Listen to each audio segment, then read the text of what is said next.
ದುಡ್ಡಿದ್ರೆ ದೊಡ್ಡ ಮನ್ಸ ಅಲ್ಲ, ಹೃದಯ ವಿಶಾಲವಾಗಿರಬೇಕು ಅಂತಹ ವ್ಯಕ್ತಿಗಳನ್ನು ದೊಡ್ಡ ಮನ್ಸ ಅಂತ ಹೇಳ್ತಾರೆ. ಸದ್ಯಕ್ಕೆ ಇದೇ ಟೈಟಲ್ ಇಟ್ಕೊಂಡು ಗಾಂಧಿನಗರದಲ್ಲಿ ಸೌಂಡ್ ಮಾಡ್ತಾ ಇರುವಂಥ ಚಿತ್ರತಂಡ ಇವತ್ತು ನಮ್ಮ ಜೊತೆಗಿದೆ. ಚಿತ್ರದ ನಾಯಕ ಶರತ್ ಕೃಷ್ಣ ಅವರು ನಮ್ಮ ಜೊತೆಗಿದ್ದಾರೆ. ಡೈರೆಕ್ಷನ್ಗೂ ಸೈ, ಆ್ಯಕ್ಟಿಂಗಿಗೂ ಸೈ ಅಂದಿದ್ದಾರೆ. ಸೊ ಅವ್ರನ್ನ ಮಾತಾಡ್ಸೋಣ. ಮೊದಲಿಗೆ congratulations. Thank you madam. Cinema ಮಾಡಬೇಕು ಅನ್ನುವಂಥ ಒಂದು ಹುಚ್ಚು ಯಾವಾಗ ಶುರುವಾಗಿರೋದು, ಅದಾದ ಮೇಲೆ ನಿಮ್ಮ ಕನಸನ್ನು ನನಸು ಮಾಡಿರುವಂಥ ರೀತಿ? 2006 ನನ್ನ ಕೆರಿಯರ್ ಸ್ಟಾರ್ಟ್ ಮಾಡಿದಾಗ, ಸೊ ಇನಿಷಿಯಲ್ ಡೇಸಲ್ಲಿ ಆರ್ಟಿಸ್ಟ್ ಆಗಬೇಕು ಅನ್ನೋದು ನನ್ನ ಕನಸಾಗಿತ್ತು.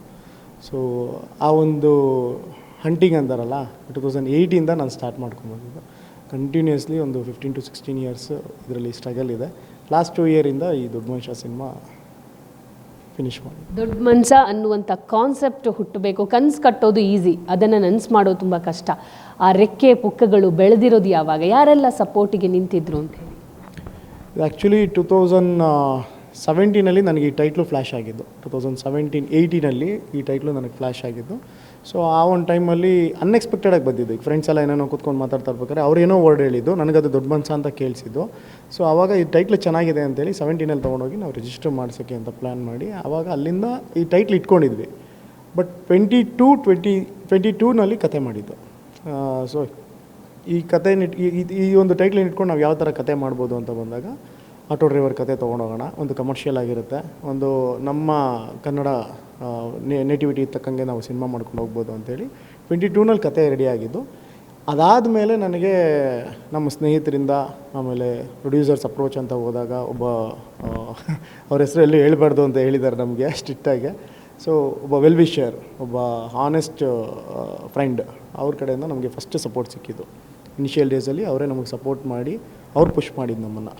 ಇಲ್ಲ ಶರತ್, ಮಾಡಿ, ಸಿನಿಮಾ ಚೆನ್ನಾಗಿದೆ ಇದು, ನಾನು ಮ್ಯಾಕ್ಸಿಮಮ್ ನನ್ನ ಕಡೆಯಿಂದ ಎಷ್ಟು ನಿಮಗೆ ಸಪೋರ್ಟ್ ಮಾಡೋಕ್ಕೆ ಸಾಧ್ಯವಾಗುತ್ತೆ ಅಂತೇಳಿ ಒನ್ ಆಫ್ ದ ಪ್ರೊಡ್ಯೂಸರ್ ಅಂತಲೇ ಹೇಳ್ಬೋದು ಅವ್ರನ್ನ.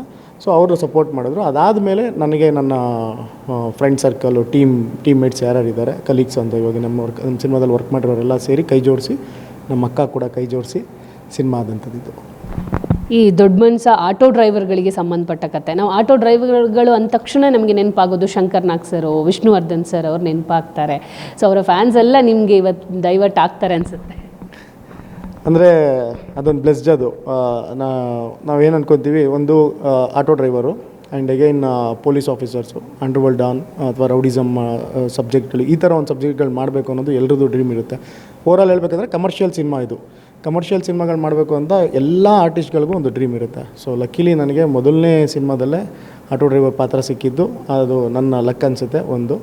ಎರಡನೇದು obviously Shankaranna, Darshan sir, Vishnu sir and again Ganesh sir ಆಗಿರ್ಬೋದು, ಉಪ್ಪಿ ಸರ್ ಆಗಿರ್ಬೋದು, ಭಾಳಷ್ಟು ಜನ ಕನ್ನಡದಲ್ಲಿ ಆಟೋ ಡ್ರೈವರ್ ಕ್ಯಾರೆಕ್ಟರ್ ಮಾಡಿದ್ದಾರೆ. ಅವ್ರ ಫ್ಯಾನ್ಸ್ ಎಲ್ಲ ನಮಗೆ ಕನ್ವರ್ಟ್ ಆಗ್ತಾರೆ ಅನ್ನೋದು ಖುಷಿನೇ. ಆದರೆ ಬಟ್ ಆ ಥರ ಒಂದು ಇಂಟೆನ್ಷನಲ್ಲಿ ಇಟ್ಕೊಂಡಿಲ್ಲ.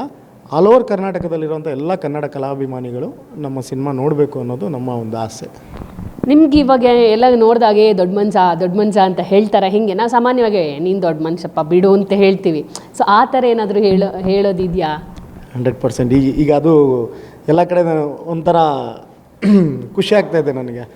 ದೊಡ್ಡ ಮನುಷ್ಯ ಬಂದಪ್ಪ, ಅದು ಬೇರೆ ನಮ್ಮದು ಟೈಟಲ್ ಟ್ರ್ಯಾಕ್ ರಿಲೀಸ್ ಆದಾಗ ದಾರಿ ಬಿಡಿ ದೊಡ್ಡ ಮನುಷ್ಯ ಬರ್ತಾಯಿದ್ದಾನೆ ಅಂತಂದ್ಬಿಟ್ಟು ಲಿರಿಕ್ಸ್ ಇದೆ. ಸೊ ಅದನ್ನೆಲ್ಲ ಕಡೆ ಪ್ರೆಸೆಂಟ್ ಮಾಡ್ತಾರೆ. ನಾವೇನಾರು ಹೋದಾಗ ದಾರಿ ಬಿಡ್ರಪ್ಪ, ದೊಡ್ಡ ಮನುಷ್ಯ ಬರ್ತಾನೆ, ದಾರಿ ಬಿಡ್ರಪ್ಪ, ಒಂಥರ ತಮಾಷೆಯಾಗೂ ಈ ಥರ ಹೇಗಿಸ್ತಾರೆ. ಆ್ಯಂಡ್ ಖುಷಿಯಿಂದ ಮಾತಾಡ್ತಾರೆ. ಫ್ಯೂಚರಲ್ಲಿ ದೊಡ್ಡ ಮನುಷ್ಯ ಅಂತಂದರೆ ಶರತ್ ಅಂತ ಕಾಣಿಸುತ್ತೆ ಇನ್ನೂ ಸ್ಯಾಂಡಲ್ವುಡ್ಡಲ್ಲಿ ಅಂತ. ಸೊ ಅವಾಗೆಲ್ಲ ಸ್ವಲ್ಪ ಬಟರ್ಫ್ಲೈಸ್ ಓಡಾಡುತ್ತೆ ಹೊಟ್ಟೆನಲ್ಲಿ. ಸೊ ಖುಷಿ ಇದೆ, ಎಲ್ಲರೂ ಆ ಥರ ರೇಗಿಸ್ತಾರೆ. ಆಮೇಲೆ ಈಗ ರೀಸೆಂಟ್ ಮಂಡ್ಯ, ಮಳವಳ್ಳಿ, ನನ್ನ ಹುಟ್ಟೂರು, ನನ್ನ ಡಿಸ್ಟಿಕ್ಕು, ನನ್ನ ಭಾಗ, ನನ್ನ ತಾಲೂಕಿಗೆ ಹೋದಾಗ ಭಾಳಷ್ಟು ಒಳ್ಳೆ ಸಪೋರ್ಟ್ ಸಿಕ್ತು. ಇಲ್ಲ, ನಮ್ಮ ತಾಲೂಕು ಹುಡುಗ, ನಮ್ಮ ಡಿಸ್ಟಿಕ್ ಹುಡುಗ, ಇವನನ್ನು ನಾವು ಬೆಳೆಸಬೇಕು, ದೊಡ್ಡ ಮನ್ಸ ಅನ್ನೋ ಟೈಟ್ಲ್ ಇಟ್ಕೊಂಡವನೆ, ನಮ್ಮ ಹಳ್ಳಿ ಭಾಷೆ ಲ್ಯಾಂಗ್ವೇಜ್ ಇದು. ಸೊ ಏನಾದರೂ ಮಾಡಿ ಇವನ್ನ ಗೆಲ್ಲಿಸ್ಬೇಕು ಅಂತ. ಆವಾಗ ಆ ಟೈಟ್ಲು ವ್ಯಾಲ್ಯೂ ಗೊತ್ತಾಯ್ತು ನಮಗೆ. ಓಕೆ ಫೈನ್, ದೊಡ್ಡ ಮನ್ಸ ಚೆನ್ನಾಗಿದೆ, ಚೆನ್ನಾಗಿ ಆಗ್ತಾಯಿದೆ ಅಂತ ಕರೀತಾ ಇದ್ದಾರೆ ಆಲ್ಮೋಸ್ಟ್. ಈ ದೊಡ್ಡ ಮನ್ಸ ಅನ್ನುವಂಥ ಸಿನಿಮಾಕ್ಕೆ ನೀವೇ ನಿರ್ದೇಶಕರು, ನೀವೇ ಹೀರೋ. ಹೆಂಗೆ ಮ್ಯಾನೇಜ್ ಮಾಡಿದ್ರಿ ಅಂತ? ಒಂದು ಕಡೆ ಆ್ಯಕ್ಷನ್ ಕಟ್ ಹೇಳಬೇಕು, ಇನ್ನೊಂದು ಕಡೆ ಆ್ಯಕ್ಟ್ ಮಾಡಬೇಕು. ಸವಾಲುಗಳೇನಾದರೂ ಇತ್ತಾ? ಸೊ ನಿಮ್ಮ ಈ ಸಿನಿಮಾದ ಎಕ್ಸ್ಪೀರಿಯನ್ಸ್, ಜರ್ನಿ ಹೆಂಗಿತ್ತು ಅಂತ? ಅಂಥ ಟಫ್ ಏನಿರಲಿಲ್ಲ. ಯಾಕೆಂದರೆ ಪ್ರೊಡಕ್ಷನ್ ಅವ್ರ ಸಪೋರ್ಟ್ ಚೆನ್ನಾಗಿತ್ತು, ಎಲ್ಲ ಟೀಮ್ಮೇಟ್ಸ್ ಸಪೋರ್ಟ್ ಚೆನ್ನಾಗಿತ್ತು. ಮೋರ್ ಓವರ್ ಹೇಳ್ಬೇಕಂತ ಹೇಳಿದ್ರೆ ಡೈರೆಕ್ಷನ್ ಟೀಮ್ ಚೆನ್ನಾಗಿತ್ತು. ನನ್ನ ಅಸೋಸಿಯೇಟ್ ಆಗಿ ನನ್ನ ಜೊತೆನಲ್ಲಿ ಸುನೀಲ್ ರುದ್ರಪ್ರಭಾ ಅಂತಿದ್ರು, ವಿಜಯ್ ಅಂತ ಇದ್ದರು. ಆಮೇಲೆ ನಮ್ಮದು ಟೀಮ್ ಒಂದಿತ್ತು, ಒಂದು 15-16 ಜನ ಹುಡುಗರಿದ್ರು ನಮ್ಮ ಜೊತೆನಲ್ಲಿ ಡೈಲಿ. ಅವರೆಲ್ಲರ ಸಪೋರ್ಟು. ಆಮೇಲೆ ಈ ರೀತಿ ವರ್ಕ್ ಮಾಡ್ಬೇಕಾದ್ರೆ ನಾಟ್ ಓನ್ಲಿ ಡೈರೆಕ್ಷನ್ ಡಿಪಾರ್ಟ್ಮೆಂಟ್ ಅವ್ರದ್ದು ಮೇಜರ್ ಪಾತ್ರ ಇರುತ್ತೆ, ಅದ್ರ ಜೊತೆಗೆ ಪ್ರೊಡಕ್ಷನ್ ಹೌಸ್ ಆಗಿರ್ಬೋದು, ಆಮೇಲೆ ನಮ್ಮ ಜೊತೆನಲ್ಲಿ ಆ್ಯಕ್ಟ್ ಮಾಡೋವಂಥ ಆರ್ಟಿಸ್ಟ್ಗಳದ್ದು ಆಗಿರ್ಬೋದು. ಈಗ ಫೀಮೇಲ್ ಲೀಡ್ಸ್ ಅಂತ ಮಾಡಿರೋರು ಹುಲಿ ಕಾರ್ತಿಕ್ ಸರ್ ಆಗಿರ್ಬೋದು. ಯಾವುದೇ ಒಂದು ಸಣ್ಣ ಪುಟ್ಟದ ವಿಚಾರಗಳಲ್ಲೂ ಎಲ್ಲೂ ಏನೂ ತೊಂದರೆ ತೊಗೊಳ್ಳದೆ, ನಮಗೂ ತೊಂದರೆ ಕೊಡದೆ ಕಂಫರ್ಟಬಲ್ ಆಗಿ ಆರಾಮಾಗಿ ಮಾಡಿ ಸರ್ ಸಿನಿಮಾ ಮಾಡೋಣ ಅಂತೇಳಿ ಎಲ್ಲರೂ ಸಪೋರ್ಟಿಂದ ಈ ಸಿನಿಮಾ ನಮಗೇನು ಅಂತ ಏನು ಕಷ್ಟ ಅನ್ನಿಸ್ಲಿಲ್ಲ. ತುಂಬ ಕಂಫರ್ಟಾಗೇ ಮಾಡಿದ್ವಿ, ಎರಡೂ ಆ್ಯಕ್ಟ್ ಮಾಡಿ ಡೈರೆಕ್ಟ್ ಮಾಡೋದು. ಈ ದೊಡ್ಡ ಮನ್ಸ ಟೈಟಲ್ಗೂ ವಿಷ್ಣು ಸರ್ಗೊಂದು ಲಿಂಕ್ ಇದೆಯಲ್ಲ? ಅದು ನನಗೆ ಫಸ್ಟ್ ಟೈಮು ಅದು ಕೇಳಿದ ತಕ್ಷಣ ಒಂಥರ ಹೌದಾ ಈ ಥರ ಇತ್ತಾ ಇದು ಅನ್ನೋ ಥರ ರಿಯಾಕ್ಷನ್ ಇದ್ದು ನಮಗೆ. ನಾವು ಚೇಂಬರ್ಗೆ ಹೋಗ್ತೀವಿ, ಚೇಂಬರ್ಗೆ ಹೋಗಿ ಟೈಟ್ಲ್ ರಿಜಿಸ್ಟರ್ ಮಾಡಿಸ್ಬೇಕು ಅಂತ ಕೇಳ್ತೀವಿ. ಕೇಳಿದಾಗ ಏನು ಅಂತ ದೊಡ್ಡ ಮನ್ಸ ಅಂತಂದಾಗ ಮಕ್ಕ ನೋಡ್ತಾರೆ, ನೋಡಿ ಅವೆಲ್ಲ ಅವರೇ ಆಶ್ಚರ್ಯದಿಂದ ಹೌದಾ ಇದ್ರ ಬಗ್ಗೆ ಗೊತ್ತಾ ನಿಮಗೆ? ಇಮ್ಮಿಡಿಯೇಟಾಗಿ ಆ ಟೈಟ್ಲು ಯಾವ ಬ್ಯಾನರಲ್ಲಿ ಇತ್ತು ಆ ಬ್ಯಾನರ್ ಪ್ರೊಡ್ಯೂಸರ್ ಬರ್ತಾರೆ, ಬಂದು ಅವ್ರು ಹೇಳ್ತಾರೆ ಇಲ್ಲ ಇದು ವಿಷ್ಣು ಸರ್ಗೆ ಮಾಡಬೇಕು ಅಂತಿದ್ದು, ನಾರಾಯಣ್ ಸರ್ ಡೈರೆಕ್ಟ್ ಮಾಡ್ತಾಯಿದ್ರು ಅಂತ. ಲಕ್ಕೀಲಿ ಅದೇ ರೀತಿ ನಮಗೆ ನಮ್ಮ ಸ್ಟುಡಿಯೋದಲ್ಲಿ ಒಂದು ಸತಿ ನಾರಾಯಣ್ ಸರ್ ಸಿಗ್ತಾರೆ. ನಮ್ಮ ಪೋಸ್ಟ್ರು ನೋಡ್ಬಿಟ್ಟು ದೊಡ್ಡ ಮನ್ಸ ಇದು ನಮ್ಮದು ಟೈಟ್ಲು ನೀವು ಎತ್ಕೊಂಡ್ಬಿಟ್ಟಿದ್ದೀರಾ, ಚೆನ್ನಾಗಿದೆ ಚೆನ್ನಾಗಿ ಮಾಡಿರಿ ಅಂತೇಳಿ ಹೇಳಿದ್ದುಂಟು. ಹೌದು, ಇದು ವಿಷ್ಣು ಸರ್ಗೆ ನಾರಾಯಣ್ ಸರ್ ಡೈರೆಕ್ಟ್ ಮಾಡಬೇಕು ಅನ್ನೋ ಒಂದು ಟೈಟ್ಲ್ ಇದ್ದಿದ್ದು ದೊಡ್ಡ ಮನ್ಸ ಅಂತ ಅನ್ನೋದು ಇವಾಗ ನಮಗೆ ಸಿಕ್ಕಿದೆ. ಅದು ನಿಮ್ಮ ಸಿನಿಮಾ ನೋಡಿದರೆ ಆಟೋ ಡ್ರೈವರ್ಗಳಿಗೂ ಒಂದು ಲಕ್ಕಿದೆ ಅನಿಸುತ್ತೆ. ಅಂದರೆ ಆಟೋ ಡ್ರೈವರ್ಗಳ ಲೈಫು ಸ್ವಲ್ಪ ಚೇಂಜ್ ಆಗ್ಬೋದು ಅನಿಸುತ್ತೆ. ಇಲ್ಲ, ಅವ್ರು ಆಲ್ರೆಡಿ ಎಲ್ಲ ರೀತಿಯಲ್ಲೂ ಚೇಂಜಸ್ ಮಾಡ್ಕೊಂಡಿದ್ದಾರೆ. ನಮ್ಮ ಸಿನಿಮಾ ನೋಡಿದಾಗ ನಮ್ಮ ಲಕ್ ಚೇಂಜ್ ಆಗ್ಬೋದು ಮೇ ಬಿ. ಆಟೋ ಡ್ರೈವರ್ಸ್ ಎಲ್ಲ ನಮ್ಮ ಸಿನಿಮಾ ನೋಡಿದ್ರೆ ಇಲ್ಲ, ಅದೊಂದು ಫಸ್ಟ್ ಅಂದ್ಕೊಂಡಿದ್ವಿ ನಾವು ವೆರಿ ಬಿಗಿನಿಂಗು ಪೇಯ್ಡ್ ಪ್ರೀಮಿಯರ್ ಮಾಡೋಣ ಅವ್ರಿಗೋಸ್ಕರ. ಪೇಯ್ಡ್ ಪ್ರೀಮಿಯರ್ ಮಾಡಿ ಅದರಲ್ಲಿ ಲಕ್ಕಿ ಡಿಪ್ ಮಾಡಿ ಒಂದು ಆಟೋ ಕೊಡಬೇಕಂತ ಅಂದ್ಕೊಂಡಿದ್ವಿ.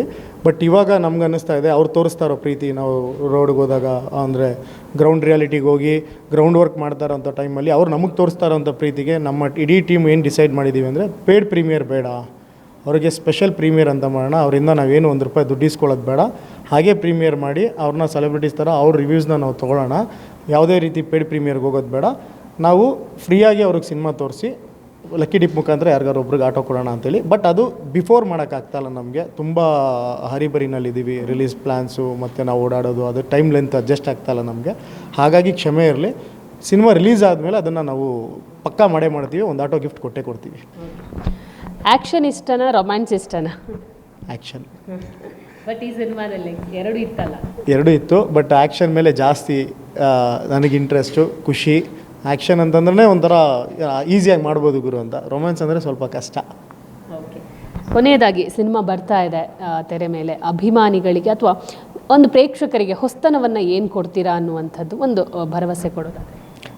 100% ಇವತ್ತಿನ ಹೊಸ ಸಿನಿಮಾಗಳು ನೀವೇನು ಎಕ್ಸ್ಪೆಕ್ಟ್ ಮಾಡ್ತಾಯಿದ್ರಿ, ನೀವೇನು ನೋಡ್ತಾ ಇದ್ರಿ ಅಂದರೆ ಎಲ್ಲೋ ಒಂದು ಕಡೆ ಕಂಟೆಂಟ್ ಓರಿಯೆಂಟೆಡ್ ಸಿನಿಮಾ, ಸಿಂಗಲ್ ಸ್ಕ್ರೀನಿಗೆ ಸಿನಿಮಾಗಳು ಬರ್ತಾ ಇಲ್ಲ ಅಂದರೆ ಆ ಆಡಿಯನ್ಸೇ ಬೇರೆ, ಈ ಆಡಿಯನ್ಸೇ ಬೇರೆ. ನಾವು OTT ಕಂಟೆಂಟಲ್ಲಿ ನೋಡೋವಂಥ ಆಡಿಯನ್ಸೇ ಬೇರೆ ಇರ್ತಾರೆ, ಸಿಂಗಲ್ ಸ್ಕ್ರೀನ್ ಆಡಿಯನ್ಸೇ ಬೇರೆ ಇರ್ತಾರೆ. ಬಟ್ ನಮ್ಮ ಕರ್ನಾಟಕದಲ್ಲಿ ಪ್ರಾಪರಾಗಿ ಹೇಳ್ಬೇಕಂತ ಹೇಳಿದ್ರೆ ಸಿಂಗಲ್ ಸ್ಕ್ರೀನಲ್ಲಿ ವರ್ಕ್ ಆಗುವಂಥ ಸಿನಿಮಾಗಳು ಅಲ್ಲಿ ಆಡಿಯನ್ಸ್ಗೆ ಇದು ಎಲ್ಲೋ ಸಿನಿಮಾಗಳು ತುಂಬ ಕಡಿಮೆ ಬರ್ತಾಯಿತ್ತು.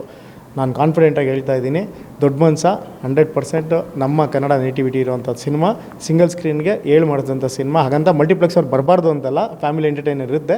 ಬಟ್ ಒಂದು ಸೆಲೆಬ್ರೇಷನ್ ಮಾಡೋವಂಥ ಸಿನಿಮಾ ಇದು.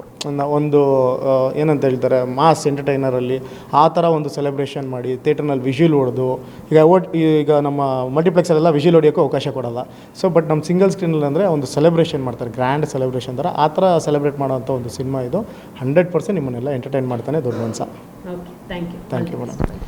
ನೋಡಿದ್ರಲ್ಲ, ಇದಿಷ್ಟು ದೊಡ್ಡ ಮನ್ಸ ಚಿತ್ರದ ನಿರ್ದೇಶಕ ಜೊತೆಗೆ ನಾಯಕ ನಟನಾಗಿರುವಂಥ ಶರತ್ ಕೃಷ್ಣ ಅವರ ಮಾತು. ಕ್ಯಾಮ್ರಾ ಪರ್ಸನ್ ಜಯನ್ ಜೊತೆ ದೀಪಿಕಾ, ಪವರ್ ಟಿವಿ, ಬೆಂಗಳೂರು.